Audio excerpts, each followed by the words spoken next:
ഞാൻ CMC congregation തിരഞ്ഞെടുക്കാനുള്ളൊരു കാരണം ഇവിടെ പ്രസക്തമാണ്. ഞാൻ മഠത്തിൽ ചേരണം എന്ന് പറഞ്ഞ് വീട്ടിലാകെ എല്ലാവരും വിഷമിച്ചിരിക്കുമ്പോഴാണ് എൻ്റെ ചേച്ചി CMC കോൺഗ്രിഗേഷൻ്റെ ചാന്ത മിഷൻ സെൻറ്ററിൽ ഒരു ടീച്ചറായിട്ട് പഠിപ്പിക്കാൻ പോയിരുന്നു. അപ്പോൾ ചേച്ചി എന്നോട് പറഞ്ഞു, നീ സിസ്റ്റർ ആവുന്നുണ്ടെങ്കിൽ CMC തിരഞ്ഞെടുത്താൽ നല്ലതാണ്. അവരുടെ മോട്ടോ തന്നെ പ്രാർത്ഥനയും പ്രവർത്തനവും.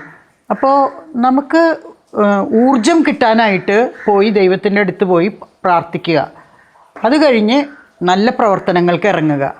അത് നല്ലതല്ലേ? ജീവിതം മുഴുവൻ ഇങ്ങനെ പ്രവർത്തിച്ച് നമ്മുടെ ഊർജം പോയി കഴിയുമ്പോൾ വീണ്ടും പ്രാർത്ഥനയിലേക്ക് വരിക. അപ്പോൾ നല്ല മോട്ടോ ആണ് അവരുടെ എന്നൊക്കെ പറഞ്ഞു തന്ന് അവിടുത്തെ ജീവിതശൈലിയൊക്കെ ചേച്ചി അവിടെ ടീച്ചറായിട്ടാണ് പോയതെങ്കിലും അത് പറഞ്ഞ് പഠിച്ചത് കൊണ്ട് ചേച്ചി അതൊക്കെ പറഞ്ഞപ്പോൾ എനിക്കും CMC തിരഞ്ഞെടുക്കാനായിട്ട് ഒരു ഉള്ളിൽ നിന്നൊരു തീരുമാനം വന്നത്. ഇവിടെയാണ് ഞാൻ വന്നിട്ട് ഞാൻ പ്രതീക്ഷിച്ച നന്മകളും നന്മയുടെ പൂങ്കാവനൊന്നുമല്ല, പതുക്കെ പതുക്കെയായിട്ട് അവിടെ ഒളിഞ്ഞിരിക്കുന്ന തിന്മകൾ, എല്ലാ ഫീൽഡിലും ഇങ്ങനെ തിന്മകൾ വരുന്നത് ഞാൻ കണ്ടു തുടങ്ങിയപ്പോഴാണ് ഞാൻ സംസാരിക്കാൻ തുടങ്ങിയത് അധികാരികളോട് വരെ. ഞാൻ ഒരു ഓപ്പൺ വ്യക്തിയാണ് സത്യത്തിൽ. അപ്പോൾ ഞാനിങ്ങനെ പ്രൗൺശാളനോടായാലും പ്രിൻസിപ്പലിനോടായാലും ഈവൻ ബിഷപ്പിനോട് പോലും ഞാൻ ചോദ്യങ്ങൾ ചോദിക്കാൻ തുടങ്ങി. ചോദ്യം ചോദിക്കുക എന്ന് പറഞ്ഞാൽ അത് ഭയങ്കര ഒരു റെവല്യൂഷണറി പ്രവൃത്തിയാണ്. അത്രയൊന്നും ഗാഢമായി ചിന്തിച്ചിട്ടല്ല ഞാൻ ചോദിച്ചിരുന്നത്. പക്ഷേ എനിക്കറിയണം. ഞാൻ ബിഷപ്പ് എന്നെ വിളിച്ചിട്ട് എന്തിനാണ് ആ കുട്ടിയെ ചെയർപേഴ്സണാക്കിയത്, ആ കുട്ടി പ്രശ്നക്കാരിയാണല്ലോ എന്നൊക്കെ പറഞ്ഞപ്പോൾ ഞാൻ പറഞ്ഞു, പിതാവിനെ അറിയില്ല ആ കുട്ടിയുടെ നന്മ. ആ കുട്ടി തെറ്റ് ചെയ്തത് നമ്മൾ വിളിച്ച് പറഞ്ഞു കൊടുത്താൽ ആദ്യം പോയി മാപ്പ് ചോദിക്കുന്നത് അവളാണ്. ആ നന്മയാണ് ആ കുട്ടിയിൽ ഞാൻ കണ്ടത്. അപ്പോൾ അവളെ ഗൈഡ് ചെയ്യാൻ പറ്റും, നന്മയുള്ള കുട്ടിയാണ്. ഇത് ഞാൻ ബിഷപ്പിനോടാണ് പറയുന്നത്. എനിക്ക് ആരോടും ഇത് ബിഷപ്പാണോ, ഇത് ദൈവമാണോ, അല്ലെങ്കിൽ ഇത് പ്രൗൺശാലമ്മയാണോ അങ്ങനെ നോക്കേണ്ട കാര്യമില്ല. ഞാൻ പറയുന്നത് സത്താണെങ്കിൽ സത്യമാണെങ്കിൽ അതെനിക്ക് പറയാൻ പേടിയില്ലാതായി. ആ ഉത്തേജനം കിട്ടിയത് ഈശോയിൽ നിന്നാണ്. നിനക്ക് ഭാഷയുണ്ടല്ലോ, നിനക്ക് അറിവുണ്ടല്ലോ. അപ്പോൾ ആ അറിവ് വെച്ചാണ് ഞാൻ സംസാരിക്കാൻ തുടങ്ങിയത്. ഞാൻ ഈ അനുസരണ വ്രതത്തെക്കുറിച്ച് ഒരു ധ്യാനത്തിന് ഓരോ വിഷയം തരും, എന്നിട്ട് അതാണ് നമ്മൾ അവതരിപ്പിക്കണം. അപ്പം എന്നോട് മദർ ഒരു ദിവസം ഇങ്ങനെ റൂമിൻ്റെ അവിടെ വന്ന് മുട്ടിയിട്ട് പറഞ്ഞു, നാളത്തെ ധ്യാനം ലീഡ് ചെയ്യാൻ ആരെയും കിട്ടിയില്ല ജസ്മി, അപ്പോൾ ജസ്മി എന്നത് ചെയ്യണം. അപ്പോൾ ഞാൻ ചോദിച്ചു വിഷയം എന്താണ്? അപ്പോൾ മനഃപൂർവ്വമാണ്. അപ്പോൾ വിഷയം അനുസരണമാണ്. അപ്പോൾ എനിക്ക് അനുസരണമാണ് ഇത്തിരി വിഷമമുള്ളതെന്ന് അവർക്കറിയാം. അതായത് എൻ്റെ വില്ലൊടിക്കലാണ്. ഓരോ തീരുമാനങ്ങൾ നമ്മൾ നല്ലതാണെന്ന് വിചാരിച്ചെടുക്കുമ്പോൾ അപ്പോൾ നോ പറയും അധികാരികൾ. അപ്പോൾ ഞാൻ അനുസരണം. അപ്പോൾ ഞാൻ ശരി മദറെ, ഞാൻ അനുസരണ വ്രതം ഞാൻ ചെയ്യാം. ഞാൻ എന്നിട്ട് അവരോട് എന്നിട്ട് പറഞ്ഞു, ആരെയാണ് അനുസരിക്കേണ്ടത്? മഠത്തിൽ അനുസരണ വ്രതം എടുക്കുന്നത് ആരെ അനുസരിക്കാനാണ്? ദൈവത്തെയാണ് നമ്മൾ അനുസരിക്കേണ്ടത്. ദൈവഹിതം എങ്ങനെ തിരിച്ചറിയും? അപ്പോൾ അധികാരികളിലൂടെ മാത്രമല്ല, ഓരോ നിമിഷവും നമ്മളോട് ദൈവഹിതം വെളിപ്പെടുത്തുന്ന ചുറ്റുപാടുകളുണ്ട്. അതിലൂടെയൊക്കെ അറിയുന്ന ദൈവഹിതമാണ് നമ്മൾ അനുസരിക്കേണ്ടത്. മദർ പറയുന്നത് കണ്ണടച്ച് അനുസരിക്കുകയാണെങ്കിൽ അതിനെ ബ്ലൈൻഡ് ഒബീഡിയൻസ് എന്നാണ് പറയുക. നമ്മൾ റെസ്പോൺസിബിൾ ഒബീഡിയൻസ് ചെയ്യേണ്ടവരാണ്, നമുക്കുണ്ട് ഉത്തരവാദിത്തം. അപ്പോൾ അങ്ങനെയാണ് ഞാൻ ക്ലാസ് എടുത്തത്. ഇവരാരും അത് പ്രതീക്ഷിച്ചിട്ടില്ല. പിന്നെ ഞാൻ കുറേ ക്വസ്റ്റ്യൻസ് എഴുതിയിട്ടു ഡിസ്കഷന്. Is this military discipline here? Military അച്ചടക്കമാണോ ഇവിടുത്തെ അനുസരണം? അവസാനം മദർ കരയാൻ തുടങ്ങി. ഞാൻ അങ്ങനെയൊന്നുമല്ല ഉദ്ദേശിച്ചത്. പക്ഷേ നമ്മൾ ബുദ്ധിപരമായിട്ടാണ് ബുദ്ധിപരവും പ്രായോഗികവുമായി എല്ലാ വ്രതങ്ങളും നമ്മൾ കൈകാര്യം ചെയ്യണം. അപ്പോൾ അങ്ങനെ ഞാൻ ക്ലാസ് എടുക്കാൻ തുടങ്ങി. പിന്നെ ഞാൻ പലതും ക്വസ്റ്റ്യൻ ചെയ്യാൻ തുടങ്ങി. ഒരു പാവപ്പെട്ട കുട്ടിക്ക് അഡ്മിഷൻ നിഷേധിച്ചപ്പോൾ ഞാൻ ആ കുട്ടിയുടെ വീട് സന്ദർശിക്കാൻ പോയി. പീച്ചിയുടെ കാടുകളിലെ ഒരു കൊച്ചു വീടാണ് ആ കുട്ടിയുടെ വീട്. അവിടെ ഇലക്ട്രിസിറ്റി എത്തിയിട്ടില്ല. പത്രം അവിടേക്ക് കയറി, അത്രയും കാട് കയറിയിട്ട് ആ വീട്ടിൽ ഒരു പത്രക്കാരനും കൊണ്ടു കൊടുക്കില്ല. ലെറ്ററുകൾ വന്നാൽ ഒരു പോസ്റ്റ്മാനോ അത്രയും കയറി അവരെ വീട്ടിൽ കൊടുക്കില്ല. അപ്പോൾ അവിടെയുള്ള അവളുടെ അപ്പച്ചൻ ബുദ്ധിപൂർവം ചെയ്തത്, അവർ ഒരു ട്രാൻസിസ്റ്റർ റേഡിയോ അയാൾ വെച്ചിട്ടുണ്ട്. അതിൽ ബാറ്ററി ഇട്ടിട്ട് അയാൾ എന്നും ന്യൂസ് കേൾക്കും. അത്രയും അറിവ് കിട്ടണമെന്ന് അറിയുന്ന ഒരു അപ്പൻ്റെ മക്കളാണ് അവരൊക്കെ. അപ്പോൾ ആ കുട്ടിക്ക് അഡ്മിഷൻ്റെ തീയതി മാറ്റി എന്ന് പറഞ്ഞ് വീണ്ടും പരീക്ഷ എടുക്കുന്നു എക്കണോമിക്സിൻ്റെ എന്ന് പറഞ്ഞത് ആ കുട്ടി അറിഞ്ഞില്ല. രണ്ടാമത് പരീക്ഷ കഴിഞ്ഞ് മൂന്നാമത് പരീക്ഷ എന്ന് പറഞ്ഞപ്പോഴാണ് റേഡിയോയിലൂടെയൊക്കെ പറയാൻ തുടങ്ങിയത്. അപ്പോൾ അപ്പൻ മോളെ വിളിച്ച് പറഞ്ഞു, മോളെ വീണ്ടും എക്കണോമിക്സ് പരീക്ഷ എടുക്കുന്നുണ്ട്. അവൾ പോയി ആ പരീക്ഷ എഴുതി. അതിൻ്റെ റിസൾട്ട് കിട്ടാൻ വൈകി. അതിന് മുൻപ് അഡ്മിഷൻ തീർന്നു. അവൾക്ക് നല്ല മാർക്ക് കിട്ടിയിട്ടും അവൾക്ക് അഡ്മിഷൻ കിട്ടിയില്ല. പാവപ്പെട്ട വീട്ടിലെ കുട്ടി. സാഹചര്യങ്ങളാണ് അവളെ രണ്ടാമത്തെ പരീക്ഷ എഴുതാൻ അറിയാതെ ഇരിക്കാനിട വന്നത്. അപ്പോൾ ഇക്കാര്യം പറഞ്ഞ് ഞാൻ വാദിച്ചു. ആ കുട്ടി ഒരു ആപ്ലിക്കേഷൻ ഫോം വാങ്ങി. ആ കുട്ടിക്ക് അടുത്ത റിസൾട്ട്, മൂന്നാമത്തെ റിസൾട്ടിൻ്റെ മാർക്കും കൊണ്ട് വന്നപ്പോൾ നിങ്ങൾ പറയുന്നു അഡ്മിഷൻ തീർന്നു എന്ന്. അത് അന്യായമല്ലേ? പുലിക്കോട്ടിൽ അച്ഛൻ അന്ന് ജനനീതി നടത്തിയിരുന്ന ആളാണ്. പാവങ്ങൾക്ക് വേണ്ടി വാദിക്കുന്ന അഡ്വക്കേറ്റായിരുന്നു. അച്ഛനെ കാണാൻ പോയി. അച്ഛനോട് ഈ വിവരം പറഞ്ഞു. അങ്ങനെ അച്ഛൻ വന്ന് പ്രിൻസിപ്പലിനോട് സംസാരിച്ചിട്ട് അവസാനം അഡ്മിഷൻ തീരുന്ന ദിവസം ആ കുട്ടിക്ക് അഡ്മിഷൻ കൊടുക്കാമെന്ന് പറഞ്ഞു. അപ്പോൾ ഇതൊക്കെ വലിയ വിപ്ലവമായി. കാരണം ഞാൻ അഡ്മിഷൻ്റെ കാര്യം പ്രിൻസിപ്പലിനെ ചോദ്യം ചെയ്തു. ഞാൻ പറഞ്ഞു, ഞാനിത് സീരിയസ് ആയിട്ട് നടക്കും. ആ പാവപ്പെട്ട കുട്ടിക്ക് അഡ്മിഷൻ കിട്ടുന്നത് വരെ ഞാൻ ഫൈറ്റ് ചെയ്യും. അപ്പോൾ ഇത്തരം കാര്യങ്ങൾ വന്നു. എൻ്റെ ബാച്ചിലെ വേറെ സിസ്റ്റേഴ്സ് ചോദിച്ചു, നിനക്കെന്താ തലയ്ക്ക് വട്ടാണോ? അനുസരണവ്രതമുള്ളവർ നമ്മൾ അധികാരികൾ പറഞ്ഞാൽ അനുസരിച്ചാൽ മതി. അത് പാവപ്പെട്ട കുട്ടിക്ക് അഡ്മിഷൻ കിട്ടിയില്ലെങ്കിലും അത് നിൻ്റെ ഡ്യൂട്ടി അല്ല, അത് അവർ നോക്കിക്കോളും എന്നൊക്കെ പറഞ്ഞ് എല്ലാവരും ഡിസ്വേഡ് ചെയ്യുന്നുണ്ടെങ്കിലും എനിക്ക് തോന്നി ഇത് ഞാൻ ചെയ്യുന്നത് ശരിയായ കാര്യമാണെന്ന്. അങ്ങനെയാണ് ഞാൻ ക്വസ്റ്റ്യൻ ചെയ്യാൻ തുടങ്ങിയത്. ഇതിനിടയിലാണ് എനിക്ക് ഒരു ബാംഗ്ലൂർ ഇവൻ്റ് ഞാൻ ആമേനിൽ എഴുതിയിട്ടുണ്ട്. വലിയ വിവാദമൊക്കെ ആയിട്ടുണ്ടായിരുന്നു. ഞാൻ ആഗ്രഹിക്കാതെ എൻ്റെ ബ്രഹ്മചര്യവ്രതം തട്ടിയെടുക്കുന്നത് പോലെ ഒരു ഫോഴ്സ്ഫുള്ളായിട്ട് ബാംഗ്ലൂർ വെച്ച് ഇത് സംഭവിച്ചപ്പോൾ എൻ്റെ നിത്യവ്രതം കഴിഞ്ഞിട്ടുണ്ട്. അപ്പോൾ അതായത് എന്നെ ഒരച്ഛൻ സ്വയം നേക്കഡായി എന്നോടും നേക്കഡാവാൻ നിർബന്ധിച്ചു. എനിക്കൊരു വഴിയില്ലാതെ കുറേ ഈവനിങ് വരെ ഞാൻ തട്ടി മാറ്റിയെങ്കിലും എന്നെ തിരിച്ചു കൊണ്ടുപോകേണ്ടത്, റെയിൽവേ സ്റ്റേഷനിലേക്ക് കൊണ്ടുപോകേണ്ടത് ആ ഫാദറിൻ്റെ വണ്ടിയാണ്. അപ്പോൾ ഒരു രക്ഷയില്ലാതെ ആയപ്പോൾ ഞാൻ അങ്ങനെ ചെയ്യേണ്ട വന്നു. അതിനടിമപ്പെട്ടു. പക്ഷേ ജീവിതകാലം മുഴുവനും അതോർത്ത് റിഗ്രറ്റ് ചെയ്ത് എല്ലാ വർഷവും ഞാൻ വാർഷിക ധ്യാനത്തിന് കുമ്പസാരത്തിൽ അത് പറഞ്ഞ് കുമ്പസാരിക്കാൻ തുടങ്ങി. ആ കറ എന്നിൽ നിന്ന് പോകാത്തത്. അപ്പോൾ എൻ്റെ മനസ്സിൽ ഞാൻ വിചാരിക്കുകയാണ്, നമ്മൾ വേണ്ടാന്ന് വെച്ച് വന്ന കാര്യങ്ങൾ ഈ മഠത്തിൻ്റെയോ അല്ലെങ്കിൽ സന്യാസത്തിൻ്റെയോ ചുറ്റുപാടുകൾ വഴി നമ്മൾ നിർബന്ധിക്കപ്പെട്ട് അതിലൊക്കെ വീണു പോവുക എന്ന് പറഞ്ഞാൽ പിന്നെന്താണ് സന്യാസം? ഞാൻ ഈ സന്യാസത്തിൻ്റെ പല കാര്യങ്ങളും നമ്മളോട് ചെയ്യണമെന്ന് ആവശ്യപ്പെട്ടതും നമ്മൾ ചെയ്യാൻ ആഗ്രഹിച്ചതുമായ ആ പാത, നന്മയുടെ പാതയൊക്കെ തെറ്റിക്കപ്പെട്ടു പോയിക്കൊണ്ടിരുന്നു. അപ്പോഴൊക്കെ ഞാൻ ഈ ചോദ്യങ്ങൾ എൻ്റെ മനസ്സിൽ വന്നു. വിലപ്പെട്ടൊരു ജീവിതമാണ് ഞാൻ അവിടെ കൊണ്ടുപോയി കൊടുത്തത്. ആ ജീവിതം ഒരു തരത്തിലും നന്മ പുറപ്പെടുവിക്കാൻ പറ്റാത്ത വിധത്തിൽ ആയപ്പോൾ എന്നോട് പലരും ചോദിച്ചൊരു ചോദ്യമുണ്ട്, നല്ല അച്ഛന്മാരും നല്ല കന്യാസ്ത്രീകളും ഇല്ലേന്ന്. അപ്പോൾ ഞാൻ ഒരിക്കലൊരു തിരുവനന്തപുരത്ത് റോഡിൽ മൈക്ക് വെച്ച് അഭയ കേസിന് വേണ്ടി സംസാരിക്കുമ്പോൾ ഞാൻ ആ നേരത്ത് പറഞ്ഞൊരു സെൻറ്റൻസ് എനിക്ക് ഇവിടെ പറയാൻ തോന്നുന്നു. അതായത് ഞാൻ പറയാറുള്ളത് സന്യാസം എന്ന് പറഞ്ഞാൽ അത് വേറൊരു ലോകമാണ്. കുറേ കഴിഞ്ഞപ്പോൾ ഞാൻ പറഞ്ഞു തുടങ്ങി അതൊരു അധോലോകമാണ്. പിന്നീട് അന്ന് ഞാൻ ആ മൈക്കിലൂടെ പറഞ്ഞ വരി അത് പ്രസക്തമായ ഇതുകൊണ്ട് ഞാനിവിടെ ഇപ്പോൾ പറയുകയാണ്. ഞാൻ പറഞ്ഞു, അധോലോകത്തിലെ ഗുണ്ടാലോകത്തിലെ നല്ല ഗുണ്ടകൾക്ക് എന്ത് നന്മ ചെയ്യാൻ പറ്റും? അതൊരു വല്ലാത്ത ചോദ്യചിഹ്നമായി മാറി.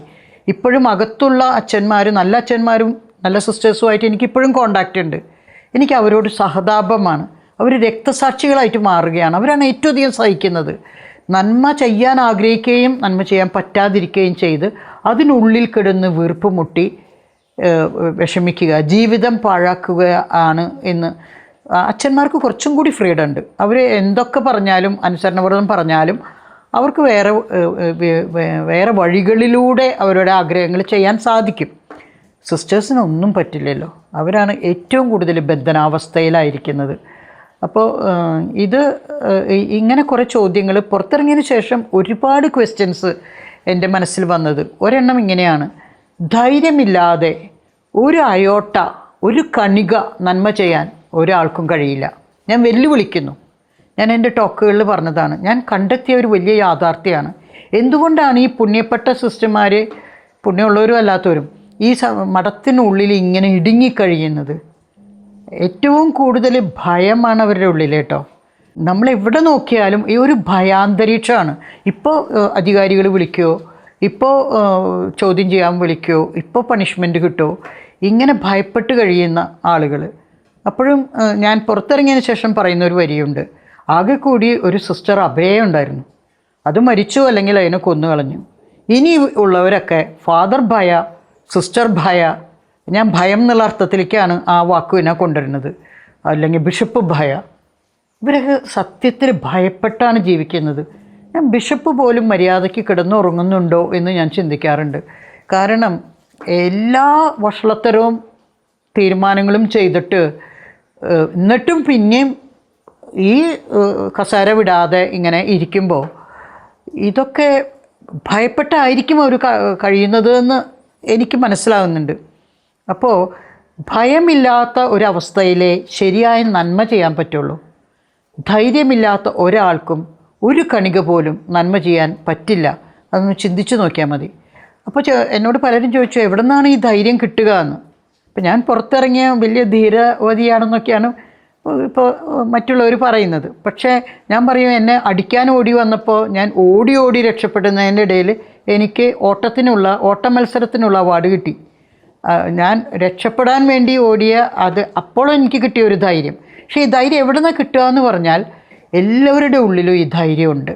അത് പുറത്തെടുക്കേണ്ടത് നമ്മുടെ ചുമതലയാണ്. എന്നാലേ നന്മ ചെയ്യാൻ പറ്റൂ. നമ്മൾ ഭയപ്പെട്ടിരുന്നാൽ ഒരിക്കലും ഈ ലോകത്ത് നന്മ ചെയ്യാൻ പറ്റില്ല. ഭയപ്പെട്ടവർക്ക് ആർക്കും ഒരു നന്മയും ചെയ്യാൻ പറ്റിയിട്ടില്ല. സെയിൻറ്റ് തെരേസ ഓഫ് ആവില, നമ്മൾ മദർ തെരേസയല്ല, അമ്മ ത്രേസ്യ എന്നാണ് ഞങ്ങൾ വിളിക്കുക. എനിക്ക് ഒരുപാട് ഇഷ്ടപ്പെട്ട ഒരു പുണ്യവതിയാണ് അമ്മ ത്രേസ്യ. വളരെ സുഖലോലുപതയിൽ ജീവിച്ചു. അവസാനം ഒരു ജീസസ് അനുഭവം ഉണ്ടായി.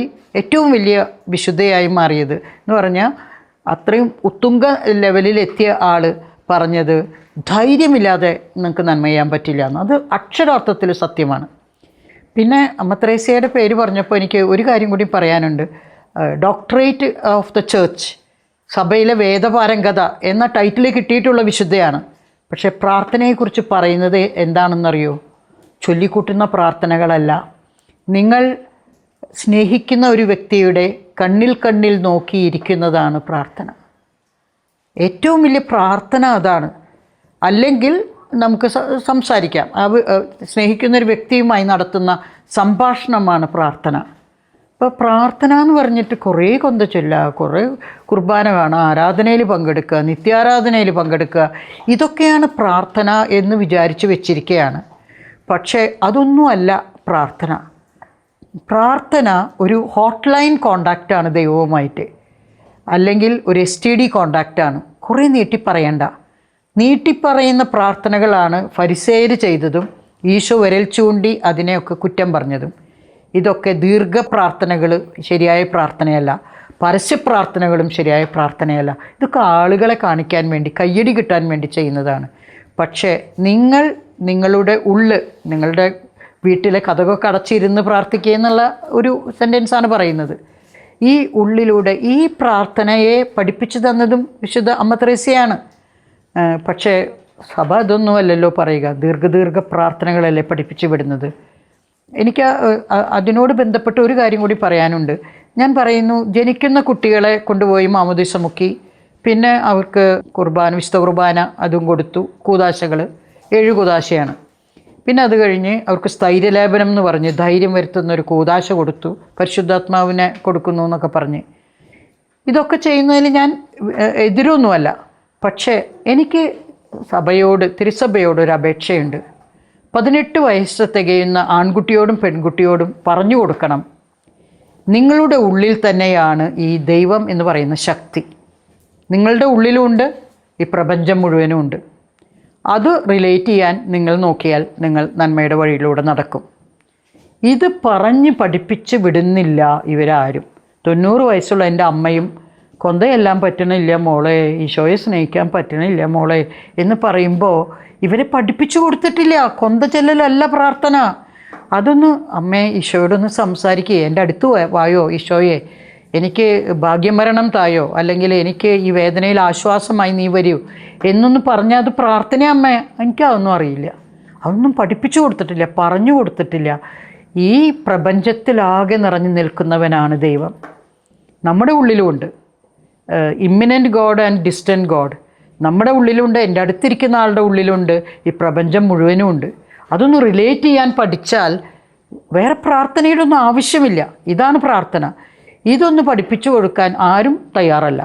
അതുകൊണ്ടാണ് ഞാൻ ഒരു വെല്ലുവിളി പോലെ ഒരിക്കൽ പറഞ്ഞത്, 90 വയസ്സായ ഒരു വൃദ്ധൻ വടിയും കുത്തിപ്പിടിച്ച് പള്ളിയിലോ അമ്പലത്തിലോ മോസ്കിലോ പോകുന്നുണ്ടെങ്കിൽ അത് ആ വൃദ്ധൻ്റെ പരാജയവും ആ പള്ളിയുടെയോ മോസ്കിൻ്റെയോ അമ്പലത്തിൻ്റെയോ പരാജയവുമാണ്.